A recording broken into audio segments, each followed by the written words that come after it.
I don't have baby pictures. I forgot to send them to Ursula.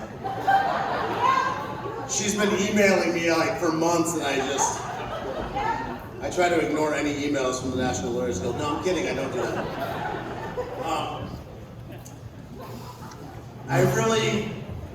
I think this award means a lot because of what the National Lawyers Guild represents, which is a fundamentally obstructionist and revolutionary and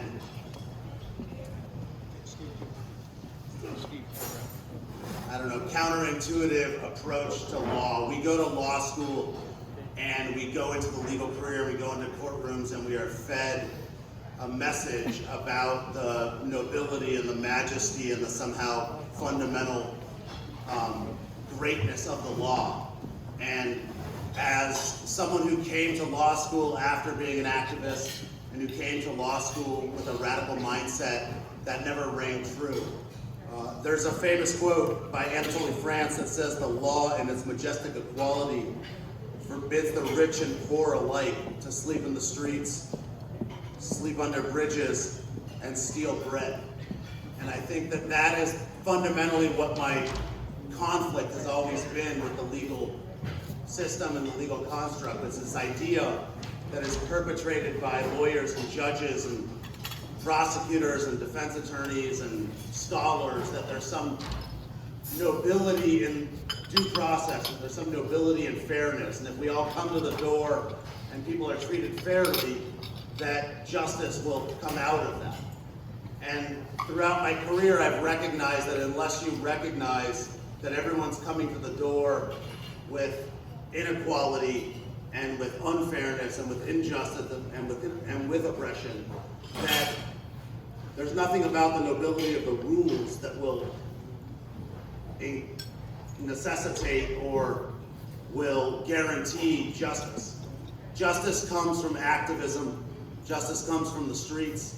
Justice comes from the people rising up and demanding justice. Justice comes from revolution.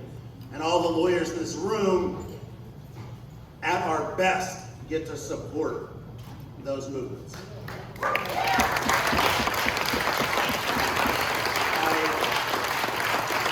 I wear two hats.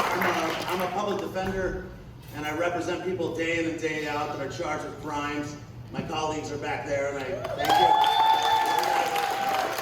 And I won this defense committee with Josh, who is the greatest comrade that I could ever imagine.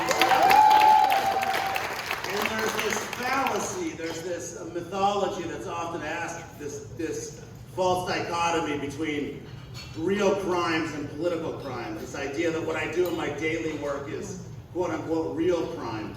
And what I do when I represent XR Rebellion are political people. And that fallacy, I think, supports systems of injustice. Because all rebels are criminals and all criminals are rebels. And when I think about that quote from Anatole France, what I really think about is the rules do not support justice. The rules support power. And my clients every day are people that either can't live by the rules because they're unable to or they choose not to. My MDC clients are people that choose to break the rules in order to showcase the fundamental injustice in the rules. And they're all one and the same. They're people that recognize that the rules of this legal system are rules that support power, and our comrades in the street and the lawyers in this room are people that want to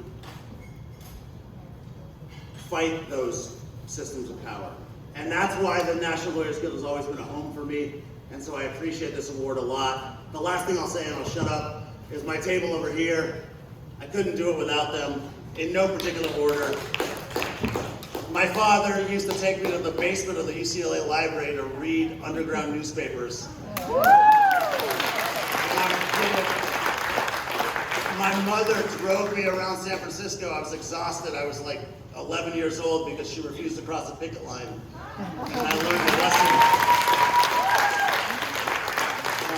My sister likes to hide and pretend like she doesn't think about these things, but I've never met anyone who has more of a humanistic approach to life, and that it doesn't matter if we're in like a liquor store parking lot talking to a homeless person or whether she's in the hospital treating a patient, but she has an absolutely fundamental dedication to human beings that is actually at the root of liberation.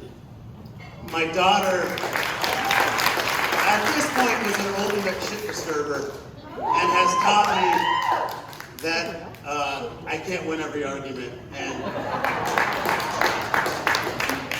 my son is the ultimate rebel. He's ignoring me right now because I'm boring, which is the ultimate act of rebellion. And Jessica, my girlfriend, is someone who I couldn't do this work without. And we had an anniversary in the streets on the night of the George Floyd rebellion outside of D4, and that was sort of the beginning of a lot of stuff with us. And the work is a lot easier to do with her because she understands how important it is, and she's really good at it. So, thank you guys.